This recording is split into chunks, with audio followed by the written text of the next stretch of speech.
So today, we're going to decode the critical signals your body sends when its blood sugar is way too high. And we're not talking about subtle little hints here. These are vital warnings. Understanding them is absolutely the first step to taking back control of your health.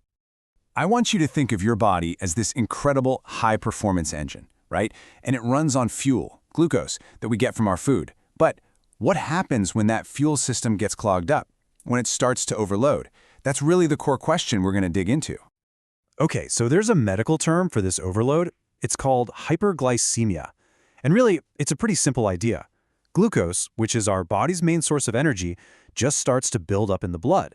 Why? Because our cells just aren't able to grab it and use it the way they're supposed to. And that's where the trouble really starts. So, how does this all work? Well, it's actually a surprisingly simple relationship. You've got glucose, that's the fuel. But it can't get into our cells all by itself to create energy. Nope, it needs a key. And that key is a hormone called insulin. Insulin is what unlocks the door to our cells and lets all that good energy rush in. Right, so here's the million-dollar question. What happens when that key, the insulin, is either missing or it just doesn't work right? Well, the fuel gets stuck outside. It just piles up and up and up in your bloodstream. And this buildup is what triggers a whole series of physical distress signals. And that is why recognizing these signals early is so crucial. It can literally prevent serious long-term damage to your body.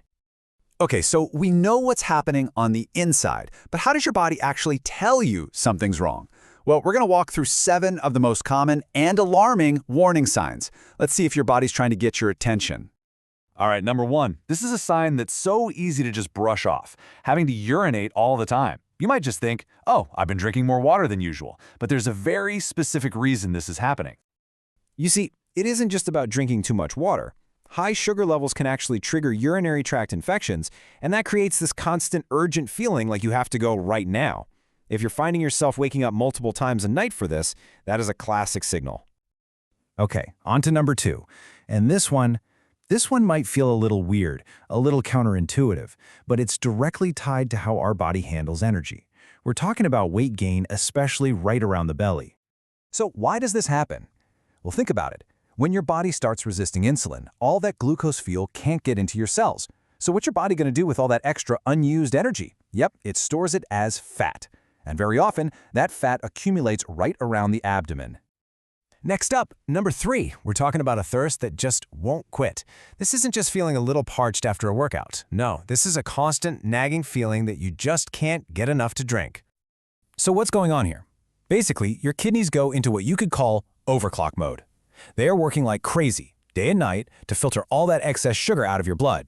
And to do that, they have to pull water from all over your body, leaving you in a state of constant dehydration. Okay, number 4. This one can be really scary because it messes with one of your most important senses, your vision. We're talking about blurred vision.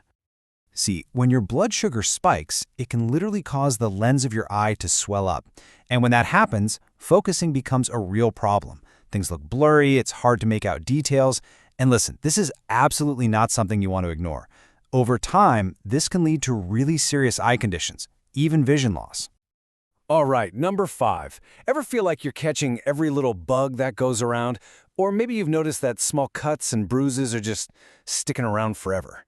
Well, that could be a sign of a weakened immune system. Here's why that might be happening. High sugar levels are really tough on your body. They can damage nerves and reduce blood flow, which basically weakens your body's natural defenses. It makes it so much harder for your body to repair itself. So a tiny cut that should be gone in a few days might hang around for weeks. And number 6, oh man, this one is a biggie. We're talking about that deep, persistent fatigue. You know the feeling, right? Where you're just completely drained of energy, even if you technically got a full night's sleep. And here is the absolute irony of the whole situation. Your blood is swimming in fuel, all that glucose, but your cells are starving. They can't access it. So of course you feel exhausted. Your body has a full tank of gas, but the engine is running on empty. All right, last but not least, sign number 7, abdominal pain.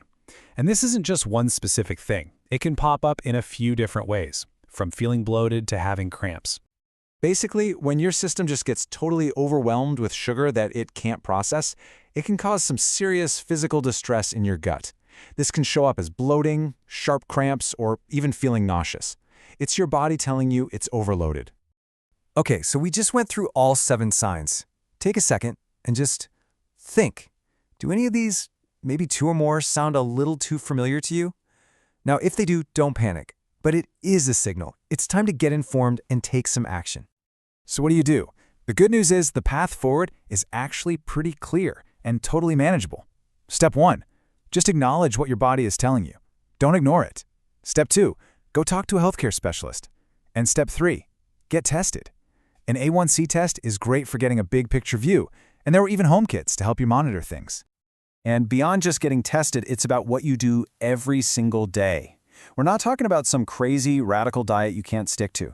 It's about the simple things, staying active, choosing a balanced diet, and even just incorporating some really helpful foods like ginger root, nuts, and blueberries. They've all been shown to help out. You know, this really gets to the heart of it all. Proactive monitoring isn't about obsessing over every little thing. It's simply about listening to your body and making informed choices. That, right there, is the foundation for a long, healthy, and prosperous life. So I want to leave you with one final thought, one question to take with you. After hearing all of this today, what's the one health signal you're going to start paying a little more attention to? Just deciding that right there is a huge first step. Thanks for joining me.